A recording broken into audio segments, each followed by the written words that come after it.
உங்ககிட்ட ஒரு விஷயம் சொல்றேன். இது உண்மையா இல்லையான்னு நீங்க சொல்லுங்க. உங்களுக்கே தெரியாம ஒரு இன்விசிபிள் ஜெயில்ல நீங்க இருக்கீங்க அப்படின்னு சொன்னா அது உண்மையா பொய்யா?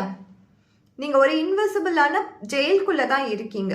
உங்களுக்கே தெரியாம அந்த ஜெயிலுக்குள்ள நீங்க போயிட்டீங்க. அதுல இருந்து எப்படி வெளியில வரதுன்னு தெரியுமா? ஆனா அந்த அவேர்னஸ்லயாச்சும் இருக்கீங்களான்னு கூட தெரியாது.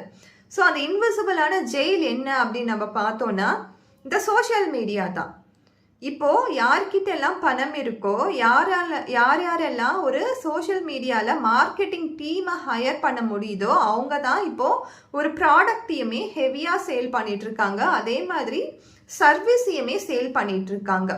ஸோ அது அவங்களுடைய விஷயம் தான். அவங்களுக்கு தனிப்பட்ட விருப்பு வெறுப்புகள் தான். அவங்களால முடியுது பண்றாங்க. பட் நீங்க என்ன பண்ணிக்கிறீங்க? சோஷியல் மீடியாலேயே எல்லாமே பண்ணிக்கிறீங்க.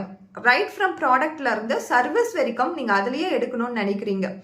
இது கோவிட்ல ஓகே, பேண்டமிக் பீரியட்ல ஓகேவா இருந்துச்சு. நம்மளால பிசிக்கலா ஒரு இடத்துக்கு போக முடியாத போது நம்ம இந்த மாதிரி டூல்ஸை பயன்படுத்தணும்.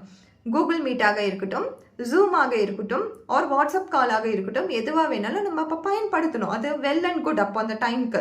ஆனால் இப்போ பேண்டமிக்கும் கிடையாது, கோவிட் இருந்தாலும் அந்த அளவுக்கு எஃபெக்டிவாக இல்லை.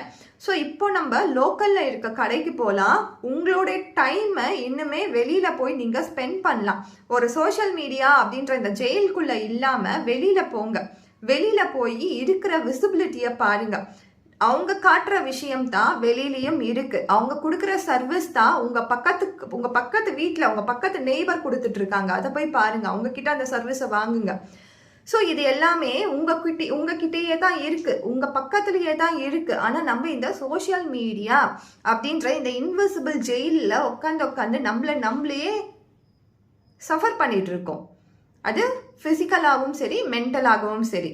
ஸோ மென்டல் வைஸில் ஒரு சோஷியலிசமே நம்மளால் பண்ண முடியல. ஒரு சோஷியல் கான்டாக்ட்ஸே இல்லாமல் போயிடுச்சு. சோஷியல் அப்படின்னு சொன்னாலே இப்போல்லாம் நிறைய பேருக்கு தெரியறது என்னென்னா ஆல்கஹால் தான் சோஷியலைஸ்டாக ஆயிடுச்சு இப்போ. ஸோ அதெல்லாம் தவிர்த்து ஒரு சோஷியல் கம்யூனிகேஷன்றதே இல்லை. ஒரு ஃபிசிக்கலாக ஒருத்தவங்களை மீட் பண்ணி பேசணுன்றதே இல்லாமல் போகிற சூழ்நிலையில் இருக்குது. ஸோ எப்பயுமே நம்மளுடைய லோக்கல்ஸில் இருக்க கடைகளை வாழும் பொழுது தான் நம்மளால ஒரு கம்யூனிட்டியாக வாழ முடியும். ஒரு கம்யூனிட்டியான பீப்புளை நம்மளால இருக்க முடியும். ஸோ முடிஞ்ச அளவுக்கு வெளியில் போய் பாருங்க. விசிபிளாக நம்மளுக்கு கண்ணுக்கு தெரிஞ்ச ப்ராடக்ட்ஸை வாங்குங்க. கண்ணுக்கு தெரிஞ்ச சர்வீசஸை எடுங்க. அது என்ன சர்வீஸாக வேணாலும் இருக்கட்டும், நான் செய்கிற சர்வீஸாக கூட இருக்கட்டும்.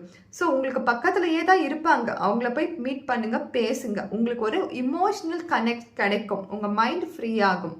தேங்க்யூ.